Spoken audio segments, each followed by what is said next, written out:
without further ado, I'll introduce Dr. Deb Harrold, and she'll take it away. Thank you.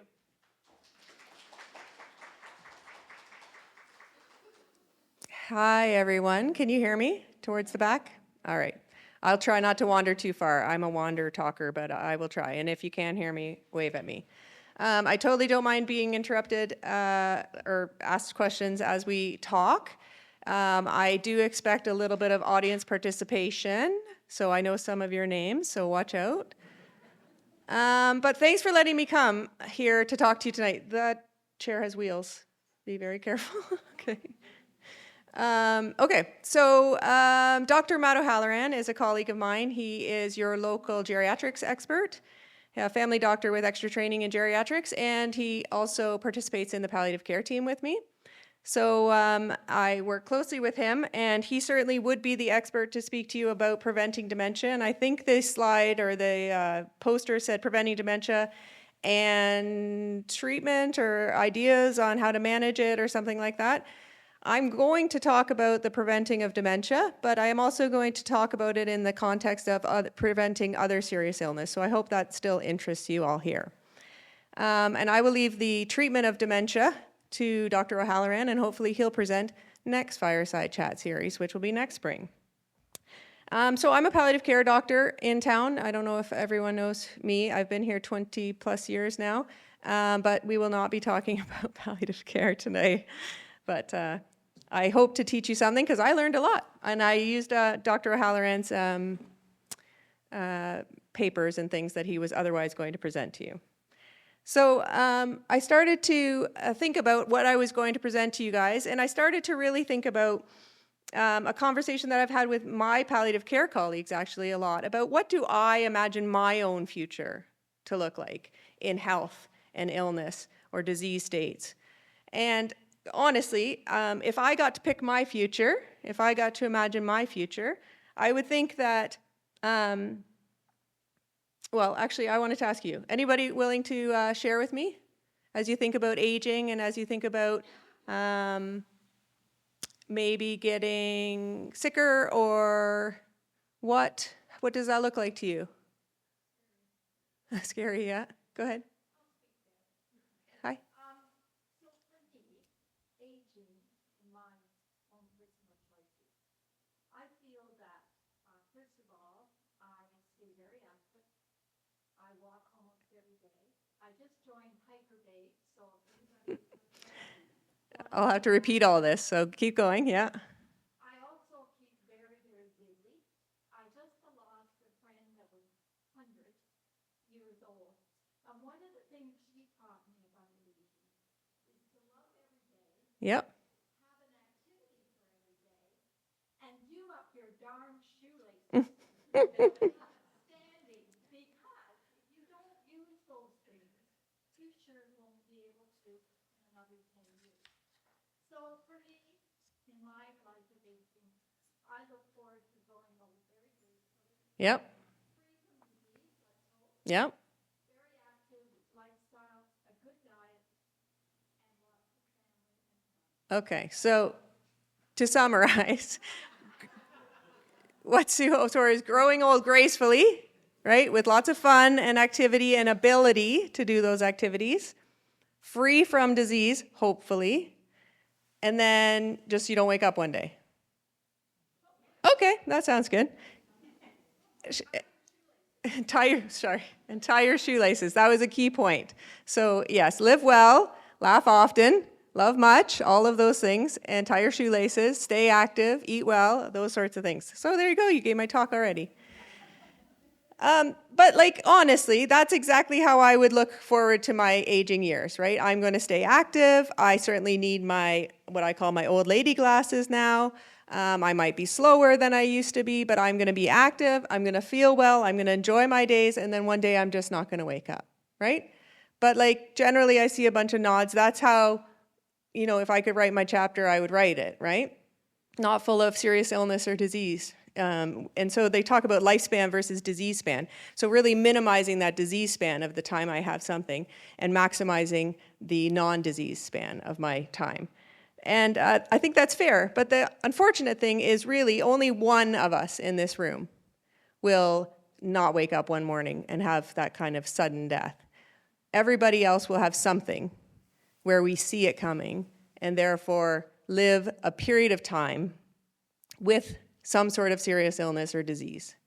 And so really this talk is about how do we push that off as far as we can and or prevent it altogether if there is any data or interest or science and novelty out there about how we're going to do that, okay? So my definite goals are to talk about how we maximize our quality versus the time that we have on this earth. I feel like my things are in the wrong order, so just a second.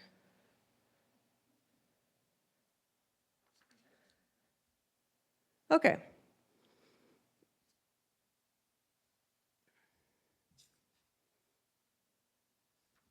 Hopefully this is right.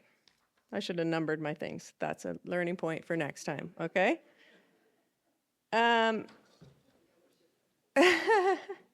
Okay, so when I started thinking about my talk too, I picked up this book, which happened to be on my bookshelf, surprisingly enough, which I hadn't read yet. So I read it, and I would definitely recommend that. It's by Levitin, I guess, Daniel Levitin, Successful Aging. And really, from the, with my medical knowledge, it was very interesting to be that sort of minutia, that breakdown. But there is plenty of information in there for all comers to read about how we can think about our aging process and trying to prevent specifically dementia and otherwise other serious illness. So we're supposed to be talking particularly about dementia. Dementia is very, very common. It's certainly more common as you grow older. There are many subtypes of dementia, though, and I'm not sure everybody knows that. So we think about Alzheimer's as equal or the same as dementia, but really dementia can come from different, dementia is defined or diagnosed by different categories. So Alzheimer's dementia is certainly the most common dementia. There's something called Lewy body dementia. There's something called vascular dementia. And so there are different types of dementia. But this is very, very common. Alzheimer's is the most common type of dementia, but vascular dementia accounts for 40% of dementia diagnoses. So the word vascular means blood flow or cardiovascular system, right, with its relationship to the brain. But the risk of developing dementia is quite complicated. So I've got different bubbles around there about childhood trauma, etc. And so there's risks that are potentially preventable that we're going to talk about specifically here.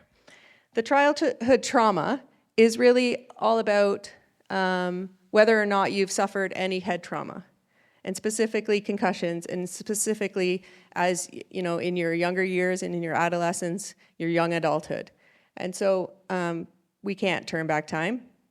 My daughter and her friend are the youngest people in the room, so they need to protect their brains in all of their physical activities, and we should continue to protect our brain. So any sort of trauma that you had as a child with concussions or true head brain trauma needs to, or would elevate your risks. Health is multifactorial, but the most specific actually preventing the most specific health issue that is known to increase the risk of dementia as you grow older is actually what state of health you are in your midlife. So in your 40s and your 50s, the risk of developing dementia significantly rises over your lifespan, like your future risk of getting dementia, if you are obese or if you have uncontrolled hypertension. So they've actually shown very good key points to make specifically us as in medicine to think about a midlife health and wellness being very effective at preventing future dementia. So again, you can't turn back time necessarily if you're above the age of 40 or 50, but that might be something that you really focus talking to your friends and your neighbors or your children about. That certainly the better health we are in our midlife, the less risk of dementia. So that accounts for 5% of dementias, actually, having obesity or hypertension, uncontrolled hypertension in midlife. The level of education. So this one plays a key role too in dementia and the risks of dementia. That is both how educated you are or were through your schooling, your grade school, your high school, and then after high school education. And it is sort of like a further you fall, right? So the more years of education, it has a preventative capacity for the risk of developing dementia in the future years, okay? But the good thing is that you can actually continue to improve your risk or decrease your risk of developing dementia by staying very cognitively active throughout your midlife and as you grow older. And so that's keeping a job that's stimulating, a job that's complex, that keeps us learning new things all the way through our working years and then into our retirement years, learning new physical activities or other things, part of it being a retirement job, it would really be helpful for your mental health or for your cognitive health. The learning is really helps with the thing called neuroplasticity, which was what we're going to talk about. So the higher educated, less childhood trauma, better health during your midlife. The socioeconomic is also very complex, obviously. Those that can't afford to eat well or live in a dangerous environment potentially, that they can't be walking in our beautiful land that we walk in here safely, that did not necessarily get all the same opportunities for education as those in a higher socioeconomic status would have. There is significantly more increased risk of dementia for lower socioeconomic individuals.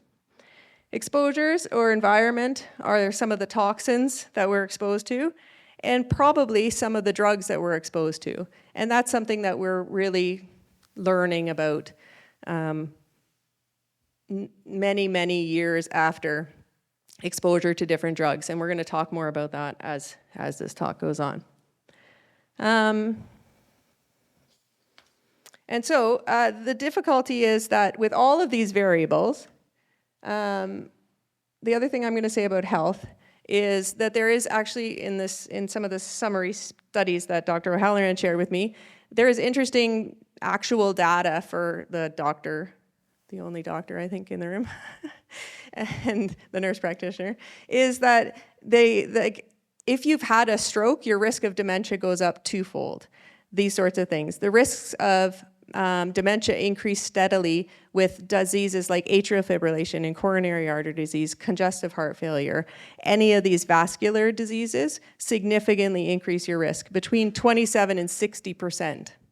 And so those comorbid health conditions really play a role in the development or the risks of developing dementia. And so as you can see here, this is very, very complex.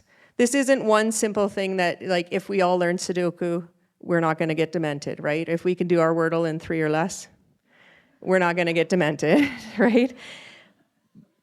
It's very complex, but that also offers an opportunity for many, many, many areas of potential improvement or maximizing your health and your abilities to do what you can at any age to decrease your risk of developing dementia and serious illness, which we're going to get to.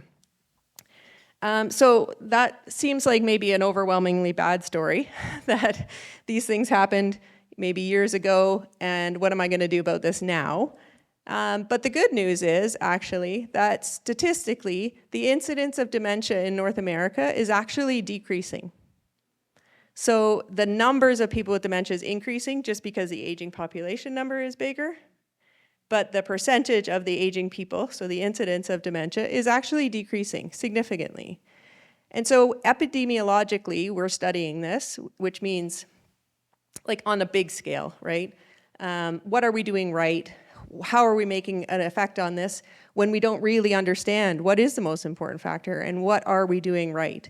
And it's really thought that the reason that the incidence of dementia is falling is because we are getting so much better at managing heart health and cardiovascular disease.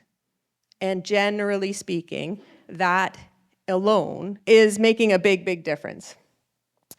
So with that in mind, I think what really sort of I want to impart on you, and I really think is important to impart on us medical people, that we did not learn in medical school. So don't go straight from here and blame your doctor for never telling you this stuff, because this is all new, like really new to me, reading about this stuff and thinking about this stuff. This was not what was taught us about dementia and dementia care, preventing serious illness 20 years ago or so when I graduated. So we really got to think about the brain in this thing called the brain and body connection. So don't think of them as separate. You really got to think, if I want this to be as sharp as I can get it to be, as healthy as I can get it to be, as disease-free as I can get it to be, I need to be thinking about all of this. Okay? They go hand in hand. You cannot separate them. The vasculature that flows through my heart and my lungs goes to my brain. So the lipids and everything else that goes through my heart and my lungs goes to my brain. It's all connected. And this is how we're going to think about the things that we can do to make ourselves less, maybe, at risk for getting dementia, or at least living our best time. I was going to say, actually, back here, that it seems intuitive because we all learned that song when we were a kid, that the knee bone is connected to the hip bone. See? Those generations, they knew what was going on here. We're all connected. Okay, so metabolic syndrome. This is something that's well known about in medicine, which is really, truly, on the grand scheme of things, the actual words don't matter, but on the grand scheme of things, the summary of how our bodies as an engine, our bodies as a complex organism work, right? How does our circulation work? How does our energy get stored and get utilized? How does the food that we eat get stored and get utilized?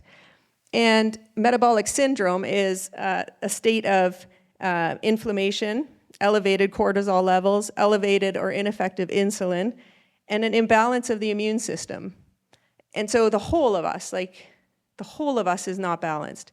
Then you end up with something called metabolic syndrome.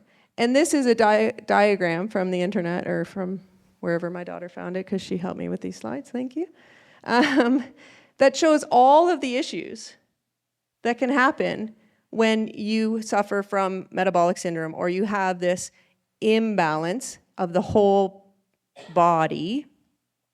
Can definitely increase your risk of dementia, hypertension, cancer, non-alcoholic fatty liver disease, heart disease, cholesterol issues, diabetes, and polycystic ovary syndrome is more of a hormonal issue.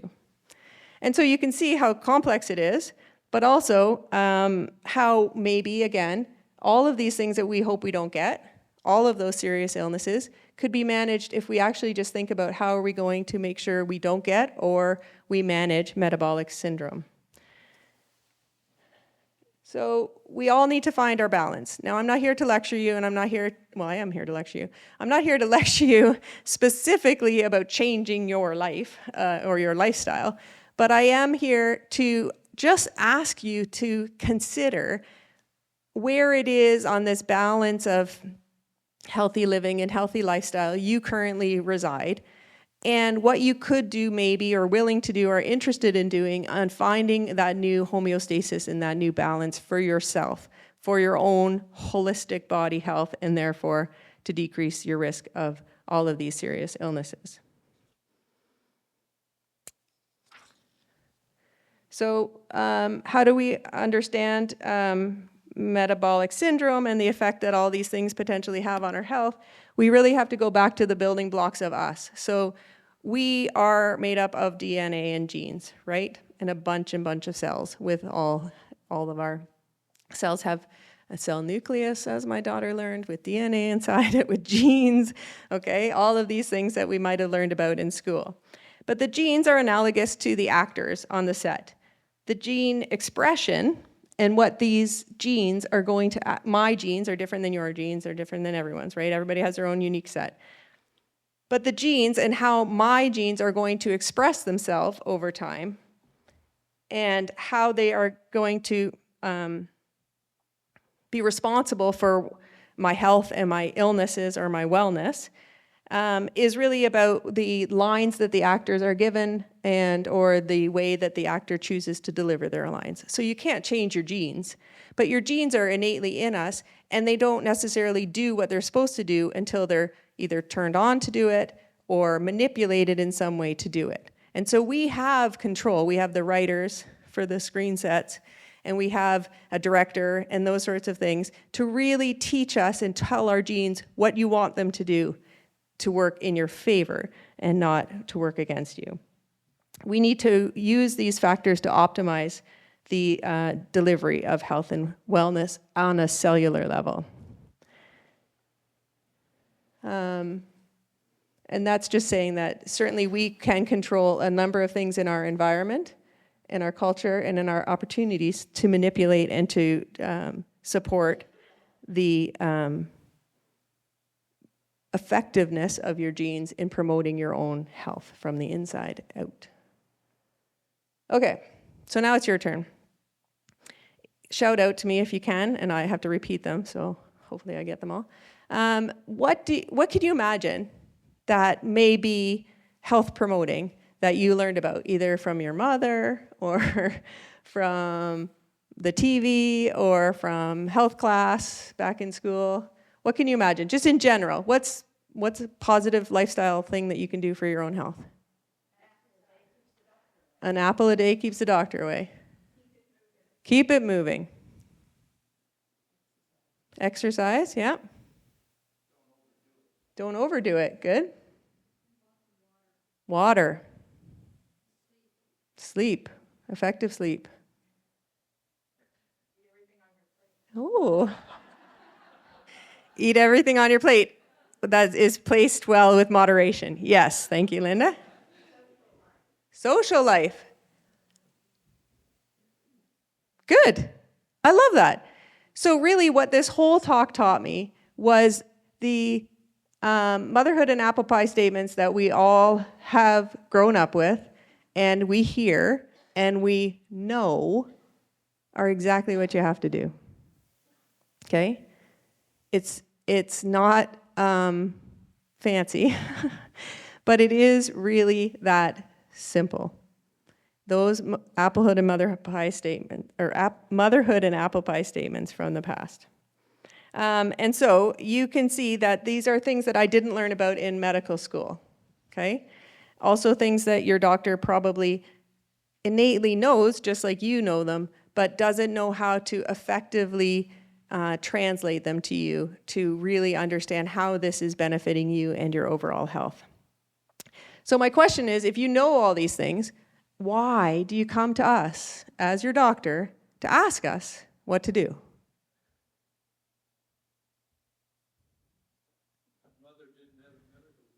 Oh, so the doctor knows best.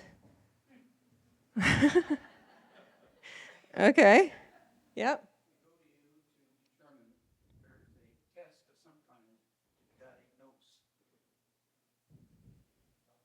Yeah, you're right.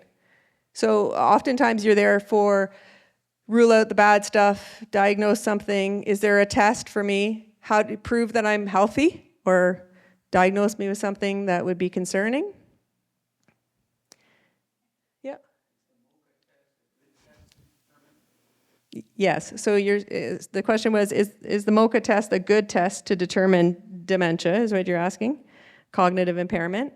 Certainly yes. If you are concerned about your own cognitive levels and you want a test, just like if you're concerned about your blood pressure, you might go to the doctor and get your blood pressure checked. You could go and talk about my memory is a concern for me, and you might get a MOCA test.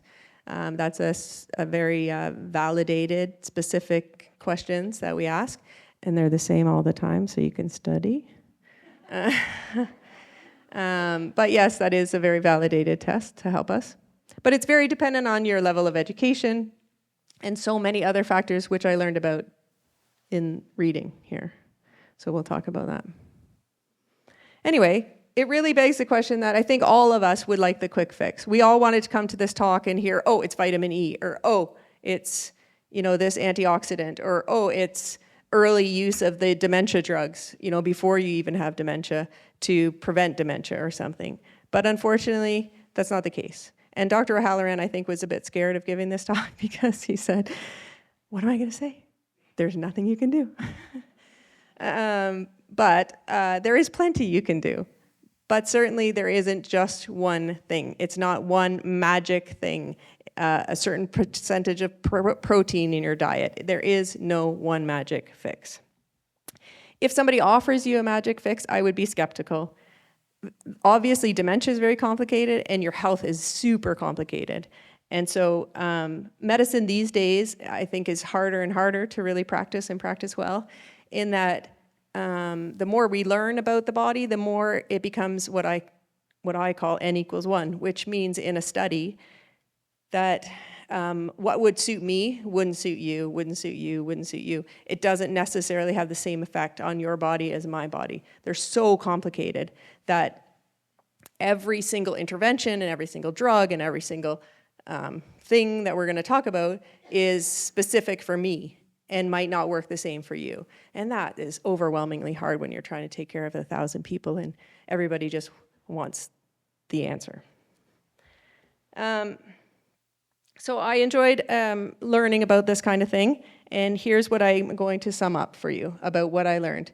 To manage your overall healthy body, therefore healthy body-brain connection, and what we know, what we don't know, what we're learning about, and maybe just one or two things for you to consider.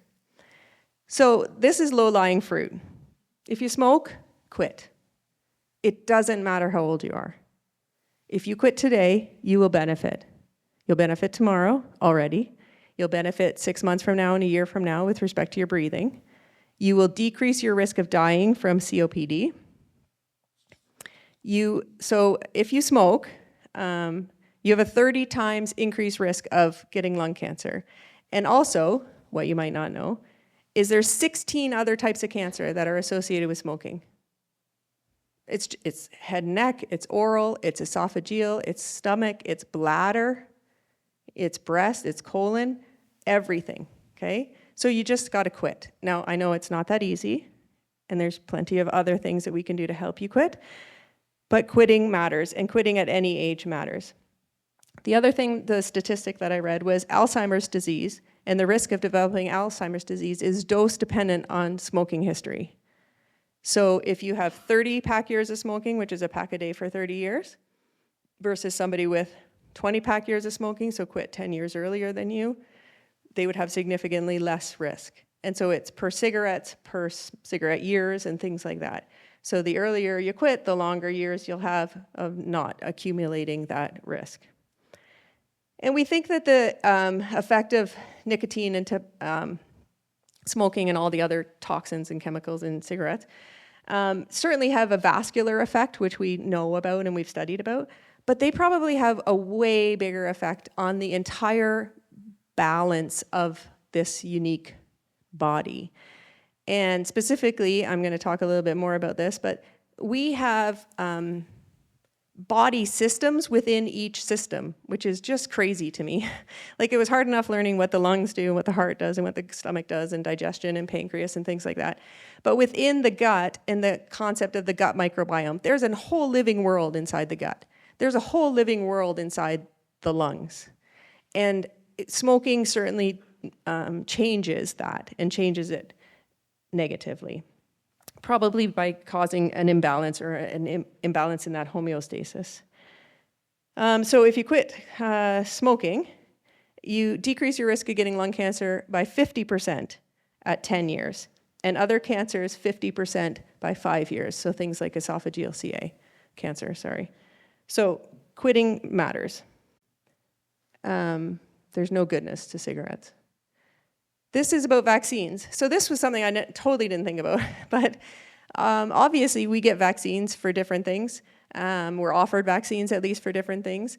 And so many viruses can increase your risk of developing serious illness, like hepatitis, the viruses of hepatitis, can cause liver cancer and other serious illnesses. The virus of HPV, or human papillomavirus, can cause cervical cancer. And so we are vaccinating or offering vaccination for our young people against HPV. And then there are new and innovative ideas about how we could potentially immunize against other known viruses, like H. pylori virus, that is often found in our gut system, that can cause heartburn and reflux and things like this, or reflux symptoms. And so that's new and innovative stuff that may very well come out, that some of our immunizations actually prevent or decrease the risk of cancer. The other way I think about immunizations is if you're getting an immunization for RSV or pneumonia or something like that, you are saving yourself, hopefully, statistically speaking, getting that illness, and therefore needing, say, antibiotics or a stay in the hospital or all those other things that go against keeping your homeostasis. As soon as you get an antibiotic, you've screwed up your gut homeostasis. As soon as you're in the hospital, you're exposed to all kinds of other toxins and drugs that are managing that imbalance. That increases your risks over time of some sort of serious illness. So potentially getting your shots may help. Obesity. Certainly, we talked about the midlife concern of obesity and its direct effect of increasing your risk of Alzheimer's disease. But obesity is associated certainly with cardiovascular disease and all that carries with it. It increases hypertension, the risk of stroke, lifestyle issues like decreases one's ability maybe to exercise or get moving or stay moving. And it increases directly, it's one of the risk factors for 13 types of cancer. So I think we don't consider that often enough either, that carrying extra weight not only increases your risk of heart disease, which we sort of know about, but certainly does increase your risk of cancer. And so we're talking about weight loss, and we're talking about 3 to 5% weight loss. So if you want numbers from this talk, you're looking at 3 to 5%. And so you think about your total body weight or what it is now, and losing 3% of that, if you are obese, would make a significant decrease in your risks for Alzheimer's disease and other serious illness. Alcohol. So, Right, these are all factors. You have to find your own balance, right? I'm not here, again, to lecture you, thou must not drink alcohol. But you need to understand, where is my balance, right? I want to try to live these healthy years and prevent these things from happening. This is one of them, okay? You will cause negative health effects with too much alcohol. Unfortunately, over the course of my 20 years of practice, what is too much has really come from this to this, okay? We really don't talk about heart health and all these things that I wish it was true. We talk about alcohol having no real positive effect for you. So if you can abstain and have 0, that's better. If you want a number, the Canadian guidelines are less than 2 alcoholic drinks per week. Per week. Yeah, a lot lower than one might expect. And we think that this is too the homeostasis stuff. It's what it does to my gut, what it does to my immune system, what it does to my inflammation, and this general inflammation that can cause my metabolic syndrome and things like cortisol levels, insulin levels, sugar levels, etc. Also on the neurocellular level, like specifically for dementia, it definitely causes central inflammatory markers. So there's nothing positive that I can unfortunately say about it. Toxins, okay? If you want to avoid serious illness, avoid the sun. Then you can decrease your risk of having skin cancers. Skin cancers can kill you. They can also cause a lot of morbidity, which is its impact on you and your lifestyle, right? And so think about that, and maybe think about it in your younger years or preach to your children about that. Avoiding the sun. Avoiding air pollution. That also is certainly a risk for having serious illness. Any questions about those so far? Those seem like, I can understand that. Go ahead. With respect to avoiding the sun, So the use of sunscreen has gone up significantly. The rate of skin cancer has been up significantly. Avoidance of sun has also been up significantly. So we avoid the sun more, but the rate of skin cancer is increasing still. I don't know those statistics. So the question or the comment was, it seems statistically this, what's your name, sorry? Ina was saying that what she has heard or what she's read or what she knows is that statistically the risk of developing, or the numbers of people developing skin cancer is going up, and yet avoiding the sun is also going up, and the use of sunscreen is also going up. So I don't know how, other than the delay of many years, like what's happening on my face now was developed when I was less than 10. And so, I mean, that's 40 years of an experiment, right? So maybe it's just statistically we're gonna have to see that catch up. I mean, also, you know, when you look back at, since the beginning of time, the sun has been there, and humans have been there. And, you know, when you look at ancestral way of life, people were under the sun all of their day. Right. And, you know, skin cancer was not nearly what it is today. Right, but the expectation of how long people lived was also significantly different. So you have 70-year-olds and 80-year-olds and 90-year-olds and 100-year-olds living with the consequences of those years that those ancestors didn't. So potentially that's a confounder too. Go ahead, Elaine.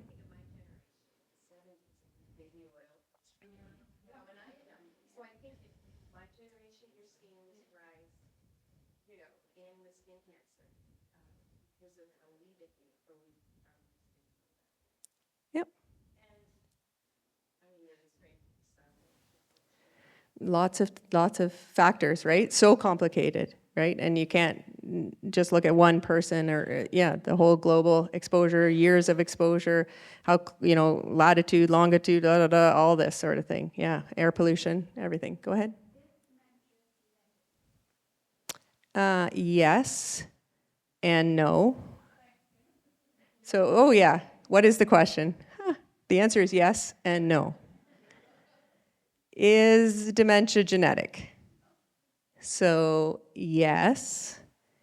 There would be a stronger likelihood for you to carry the genes that may express themselves as dementia based on your genes that you got from your parents. But whether or not you get it depends more on all the other factors that feed into, your future risks, or, you know, the childhood trauma, the education levels, etc. So that's why there's not an on and off. You're going to get it, you're not going to get it. You would have increased risk, you have decreased risk, or you have more increased risk on top of an increased risk based on your own lifestyle changes or how you're going to live your life. Okay, and so the apple a day comment. So these are the last 3 or 4 very key things. So we talked about quit smoking, don't drink too much alcohol or none, avoid toxins of any sort, environmental toxins, like, you know, what you have to think about everything, dish soap you use, and everything that we're filling our lives with, and our environment that lives right here around me, my air pollution, but also my clothes that I wear and everything else, my makeup, everything that has toxins in it. We got to think about all that. But we all eat, right? And what we put inside of us matters, okay?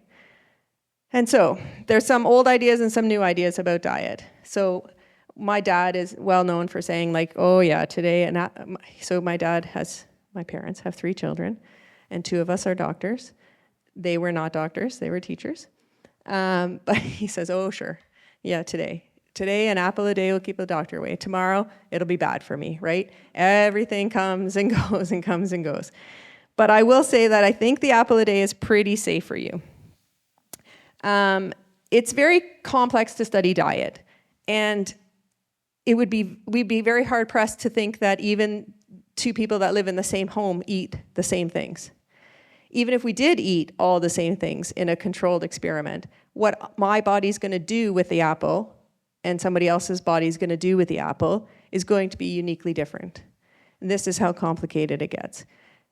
And so finding a study or multiple studies or a meta-analysis of studies that say this is the diet that's going to keep you healthy is impossible. There are themes within the diet literature and nutrition knowledge that I'm going to stick to. And certainly we see through these themes that there seems to be benefits. So the general principles are eat what your grandmother would recognize. Okay, I like that one. I think my kids can even get on that one. Well, maybe not for their grandmother because she would buy Alpha-Getty. But eat what your great-great-great-great-grandmother would recognize, okay?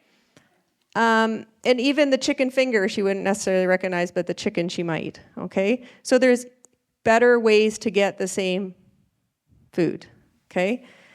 Eat it in its natural way. Eat it in the way that we would recognize seeing it, an apple, instead of applesauce even, an apple, etc. Eat real food. So eat food that doesn't have ingredients lists. They're just real food. Eat way more vegetables than we currently eat. Make the vegetables the primary thing on your plate. I grew up in a 70s house lifestyle where it was like, we're having chicken tonight.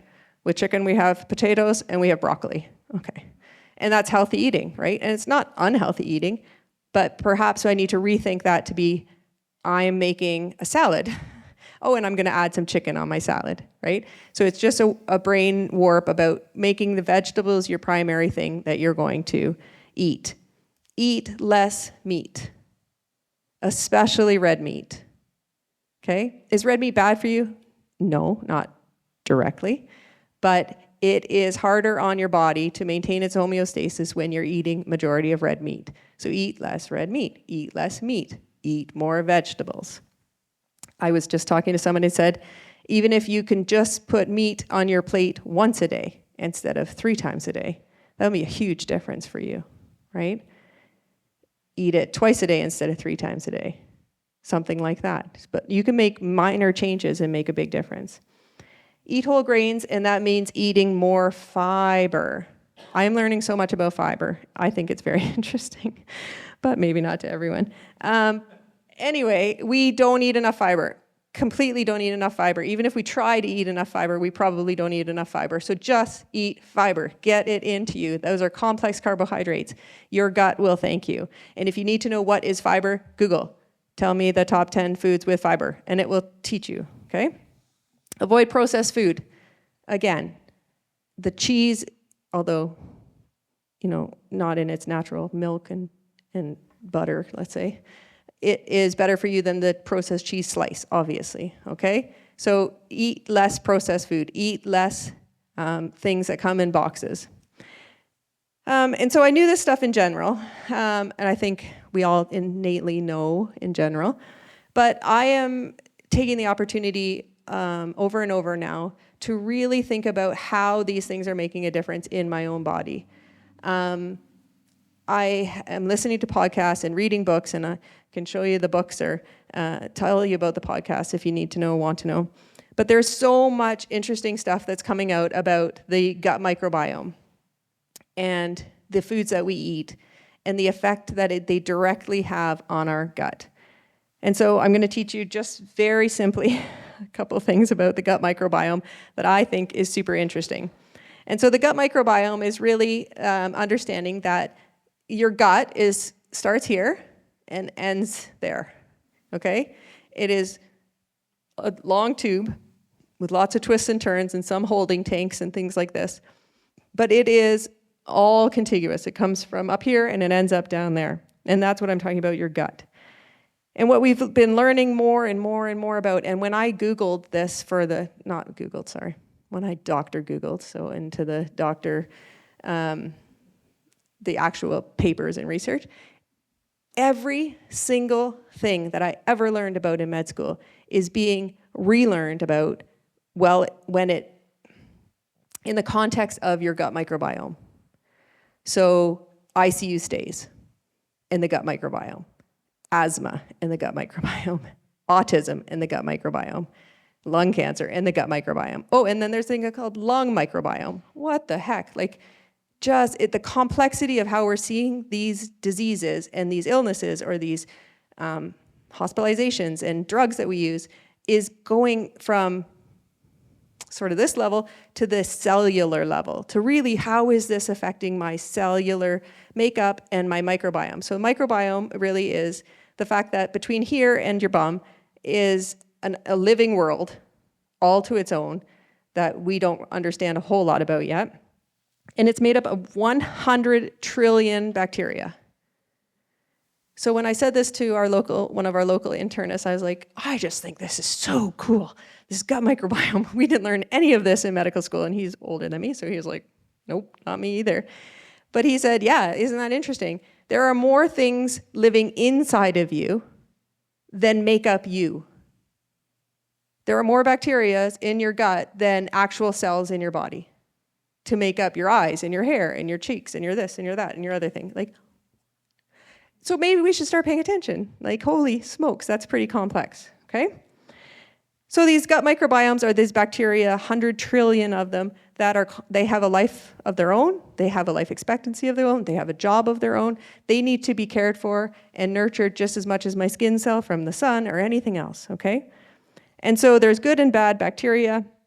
My microbiome is different than your microbiome, is different than your microbiome. It's like your fingerprint. So again, makes us understanding in healthcare so difficult to understand. How am I going to make Deb and her gut microbiome the best I need it to be for Deb versus Dave? I can pick on you, or Rich, or anybody. They're all unique. And so we don't have an answer to exactly how we're going to manipulate it yet to be the best I need it to be. But in general, we need to pay attention to the fact that it exists and in general ways that I make it happier and I shape the genes that change the function and at a cellular level about making sure that that gut microbiome stays healthy and actually works the way I want it to, is all these lifestyle things, okay? Is the vegetables, is the fiber, is the complex carbs, is the things that I'm going to put in it, but also avoiding the bad things that I'm going to put in it, the alcohol, the toxins, the everything else, the processed food, right? I think of the gut microbiome, and this is just a very simple concept, is that the guts is probably my biggest immune system. And we think of an immune system like the thing that wards off disease, right? If you're exposed to this virus, your immune system turns on and says, oh, that's bad. That's not supposed to be here. I'm going to get rid of you, right?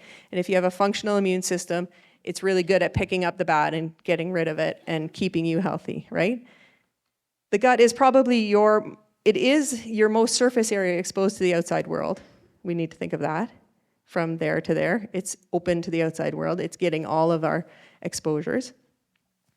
And each of those cells is responsible for deciding what it's going to let in, what it is going to keep out, or get rid of, right? And so it really is that transit place on a cellular level, on a bacterial level, on a microbiome bigger level.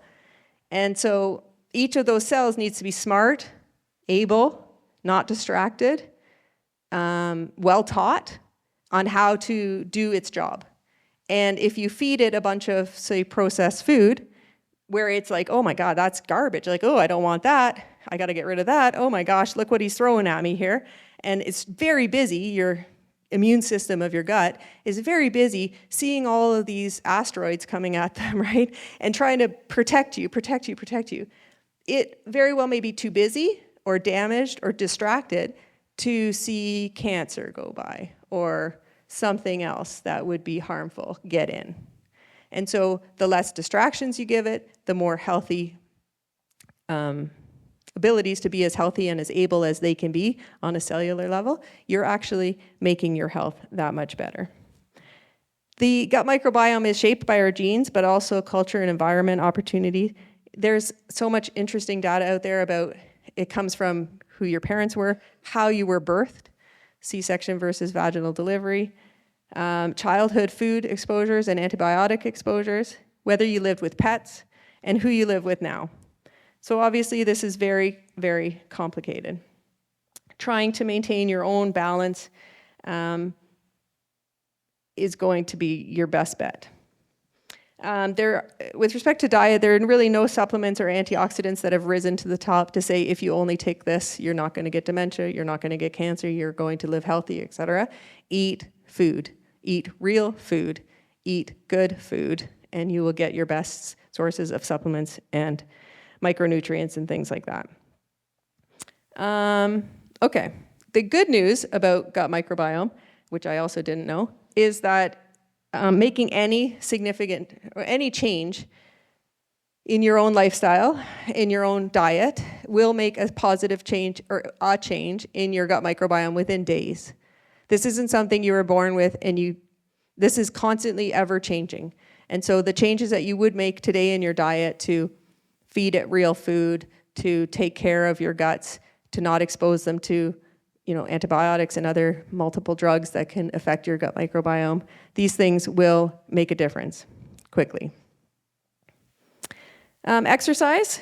So I always thought exercise was good because, it makes your muscles stronger and that you need to break down your muscles in order to restore muscles. But exercise, too, is so complex and so interesting, again, on a cellular level, maybe not to you, but just know that getting exercise has great value, and it's been well studied. It has value on your brain health. It has value on your heart health. It has value on your mood. It has value so many other ways than just strong muscles or metabolism or weight loss. There is really, just like our brain-body connection, there's a brain-muscle connection. There is actually a two-way street where we think that the muscles actually release like hormone-like substances that go to the brain to teach the brain to be smarter. So it's just incredible to me that I've always just thought of the muscles as, making you fit, if you want to think of it that way. But it is really at a cellular level making you fit. Age-related changes usually lead to people's limiting their physical environment, whether that's balance issues or vision issues. You start to sort of live in a smaller and smaller and smaller environment, take less chances physically. I'm not saying jump out of a plane or do anything like that, but you've got to realize that when you're doing that and try to push your boundaries. Make it a different environment that you're not used to. It can still be flat and it shouldn't be icy and all of those things, but make it a different environment. Choose to do things differently. Choose to do a different exercise. Use a little bit of resistance. Challenge yourself and your muscles to do something different, and your brain will be better. It is a use it or lose it, I think somebody said, mentality that actually rings true. It's not just that you'll lose your strength and you won't be able to open the pickle jar, but if you don't use your muscles, that whole feedback loop is being affected.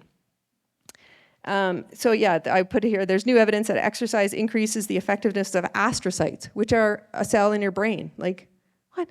Oh my gosh. And so astrocytes are the thing that helps us keep our neuroplasticity, which is our cognition, which is our memory.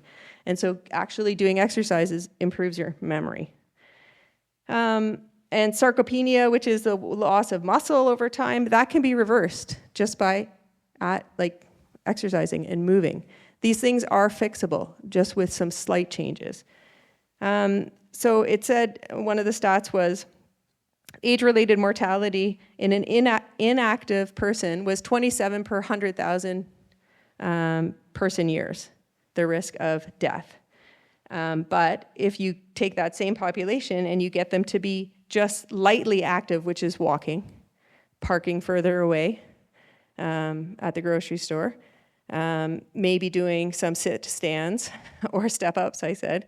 One of the house calls I did the other day, he was talking about being weak and having to use his hands for standing up. And we were just talking about practicing that. I'm not talking about, leaping or, running. You just have to practice it. So the lightly active exercise decreases that 27 per 100 or per 1,000 person years to 12. So greater than half. of a decrease in mortality just by walking and getting out there. It's got to be more complex than the fact that you have, strong leg muscles or you can open a pickle jar. And then exercise outside. This was also a big, oh my gosh, for me. But if you exercise outside, you are working so many other muscles, like your brain muscle. I was telling my friend who always follows me in a trail run because she doesn't know where she is. I'm like, you're gonna have to lead because it's good for you and it will help you prevent dementia over time. Because you actually work your cognition to pay attention to A, where you are, B, where you're going, C, how you're gonna get back, the floor, what's on the floor, how do I avoid the crack in the sidewalk or this or that, right? It's not to say don't walk on the track if it's bad weather, icy out, walk on the track. That's better than nothing. But walking outdoors or exercising outdoors in different environments makes the biggest difference. Sleep. So somebody mentioned sleep. You were right on. This is something that I think we all underestimate, actually, is the amount of rest and its effect on your health. You need time to rest. At each of those cellular levels needs time to rest. What I didn't really understand, so I knew that sleep was restorative and sleep helped with your memory and your cognition and these sorts of things. But I didn't realize that at actually a cellular level, so I know the body has a circadian rhythm, right? The sun goes up and we wake up, and then the sun goes down, we go to sleep. It's about a 24-hour cycle. But each and every one of our cells, our brain cells, our gut cells, our muscle cells, every one of those cells has its own circadian rhythm, which is so cool. And so you can influence the central clock that's in your brain with the feedback mechanism from each of these cells in maintaining its own rhythm, which also means that you need to let it rest. Okay? If you eat and snack through the night, you are not giving those cells in your gut time to rejuvenate, time to rest. They're on a circadian rhythm. They're not ready to digest steak at 3 a.m. or whatever you fed them, okay? They need their time to rest. They need to restore and rejuvenate and start the day, their own circadian rhythm back again. And so you need some time to fast. And maybe that's why the fasting literature is really picking up and showing us that it actually improves the risks of cardiovascular disease, obesity, death, that we need time to fast. We need time for our muscles to rest. And we don't exercise 24 hours a day. There is time period through the day that's a natural rhythm that we need to keep on. So the right time of rest is between 7 and 9 hours. You can rest too much, and you can rest too little. That's the sweet spot as far as the science goes. And so if you need help with your sleep, certainly there's lots of literature about sleep hygiene, light therapy, melatonin can help, and different physiologic things like when you're eating and when you're exercising, that actually is that feedback loop to the brain and to the brain central clock that it's time now to rest. Okay, so figuring your own clock system out about when is the right time for me to exercise. Is it a walk after dinner that actually helps turn off my brain and settle me for sleep? The other thing about sleep or rest is something like meditation, stress relief, gratitude, these sorts of things. It is very important to rest your emotions and your cognitive thinking as well as your whole body, okay? So taking those timeouts in the day, taking time to really rid yourself of the stressors would be very important as well. And so really, this is one of the last slides here, is it's a matter of taking things in that are healthy for you, giving out or keeping out things that are potentially toxic for you on a cellular level, on a microbiome level, as a holistic body, as a heart health, as a brain health, and then figuring out how much rest and restore and regenerate time you really do need. On the cutting edge of things, there is actually some interesting things in the world of medicine, like aspirin and the use of aspirin in some cancer prevention, which I didn't know about before reading about this stuff. The role of metformin, which is a diabetes medicine, and its potential role on Alzheimer's disease prevention, which is just, oh my God, okay, I didn't think of that. And so they're showing us really how complex dementia and other serious illnesses are, that your insulin levels, your cortisol levels, your inflammatory levels, all of these things play a role. And so we're going to find new stuff as we're learning all of this. And the last thing about on the cutting edge is really somebody said this about not being, encouraging people to be into a social interaction. Loneliness increases your risk of death. And so be active, but be socially active as well as physically active. And so I would challenge you all to take a walk outside with some friends, right? Challenge your cognition, challenge your muscle feedback loops to your brain as well, and your social interactions. Eat more vegetables. Doesn't matter, make them all different colors. There isn't a certain cup size or portion size. Make it your main part of your meals. Drink more water. Avoid the alcohol. Sugary drinks. There's nothing better than water. And make sure you take time to rest, relax, restore, because that is very important for your overall health. And seize the day. Any questions for me? I wish I had a quick answer for you. Yep, Jane Wolfe.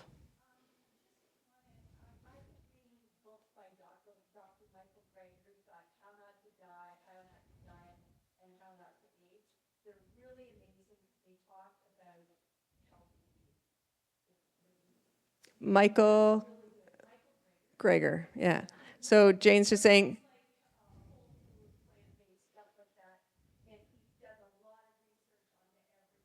yeah. So she's saying Michael Greger is a author of a number of nutrition books or health-based nutrition books that goes through plant-based eating and that sort of thing in detail. There's plenty in defense of food. There's so many food books out there. I think podcasts, yeah. If you look up whatever you want to look up, healthy eating, vegetables, gut microbiome, whatever, on Spotify or anywhere, you'll find different podcasts. I think it's super interesting.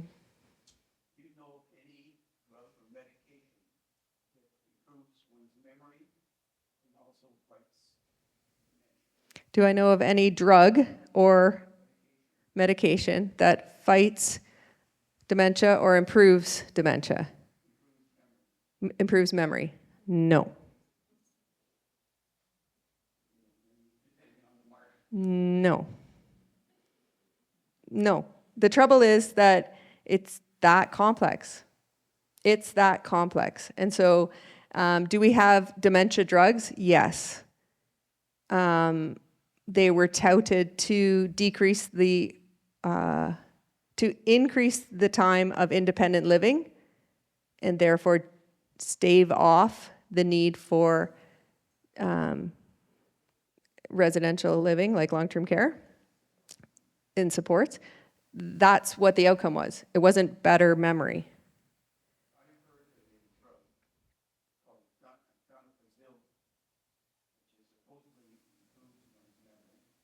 So a drug called donepezil? Donepezil? Oh, Aricept, yeah. Donepezil, okay. That improves someone's memory. Go ahead. Do you have the answer to that?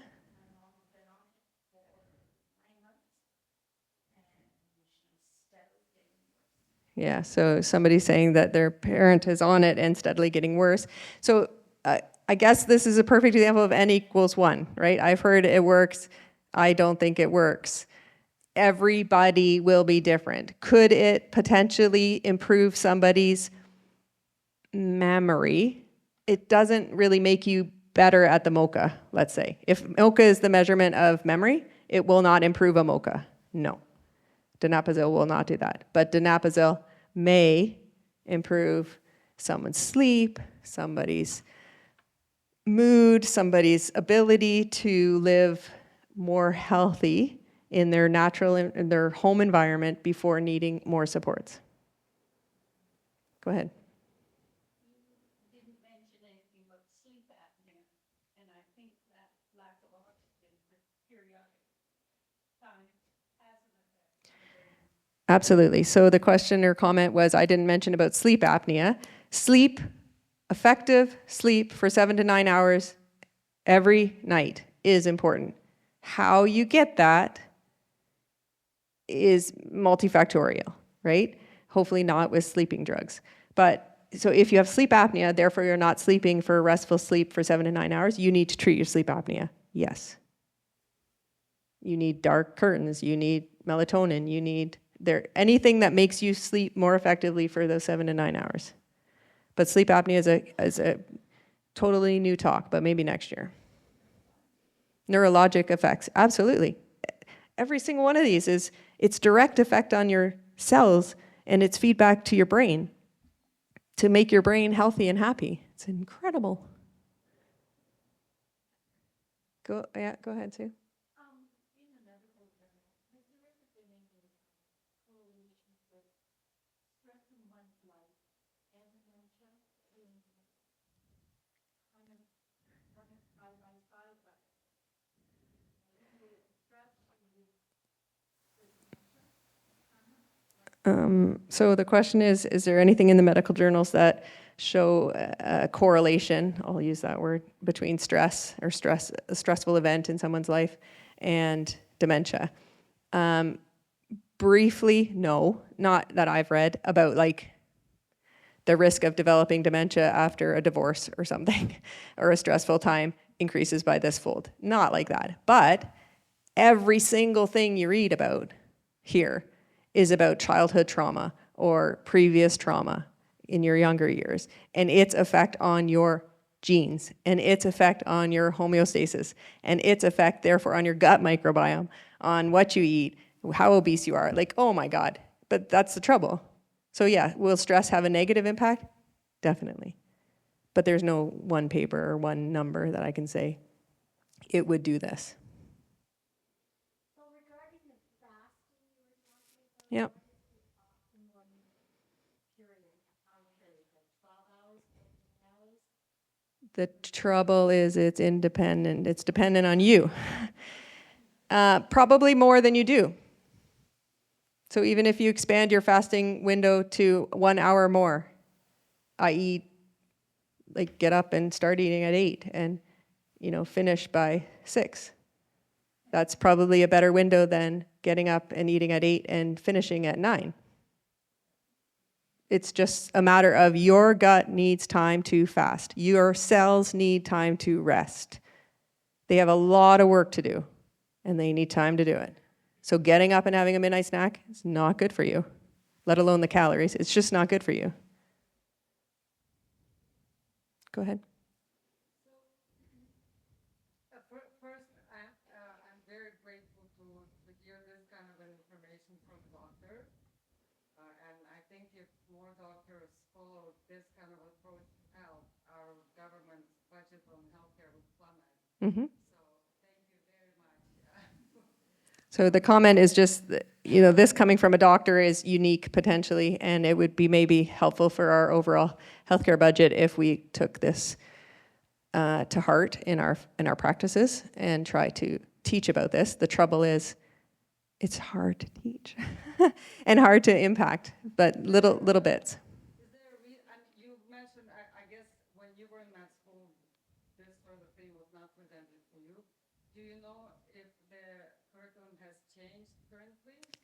New learner, is the curriculum different?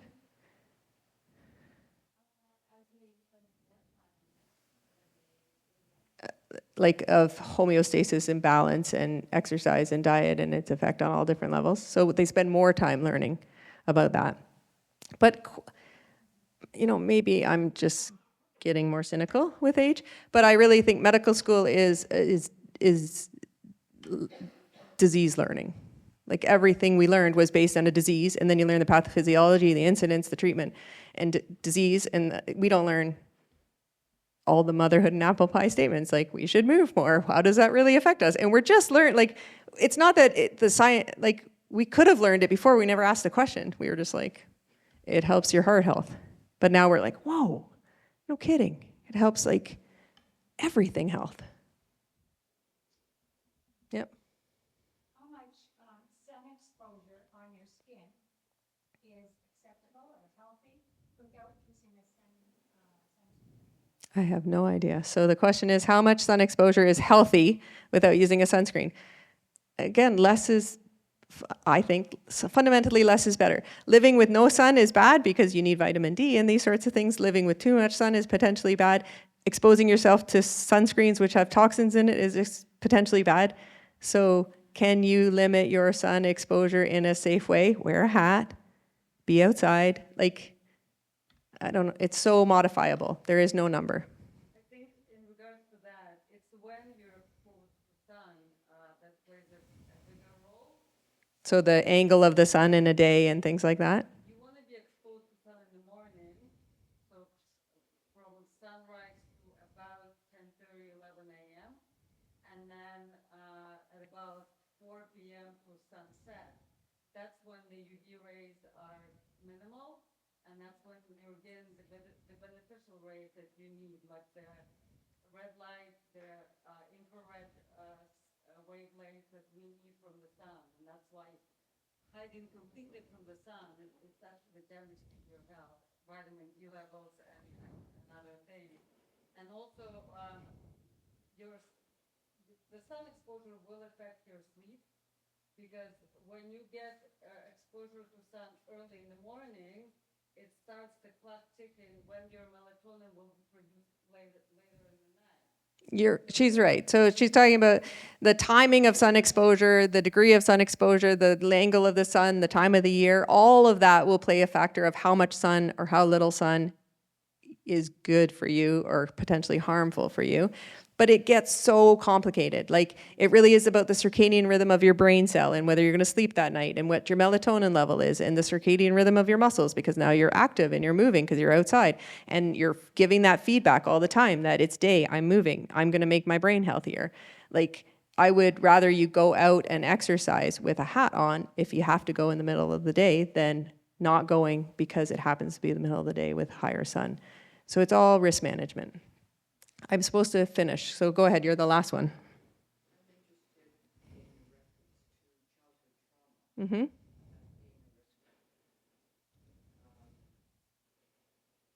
understood from what you said, you were referencing concussion, Yep. things like that. Are there other issues pertaining to childhood trauma? We think so. And we think that that's the global impact again about how on a cellular level my genes are being manipulated to express themselves. So if I had childhood trauma, emotional trauma, childhood trauma, sexual trauma, childhood trauma, an MVA that caused me a long hospital stay and surgeries and exposure to drugs and all of those things, they will impact the gene expression that I am making and constantly reframing my entire life. And can influence ultimately Everything. my risk factors for dementia. Yes? Yeah? Okay. Sorry, Paula. And thank you, everyone. Read the book, Successful Aging. It was very interesting.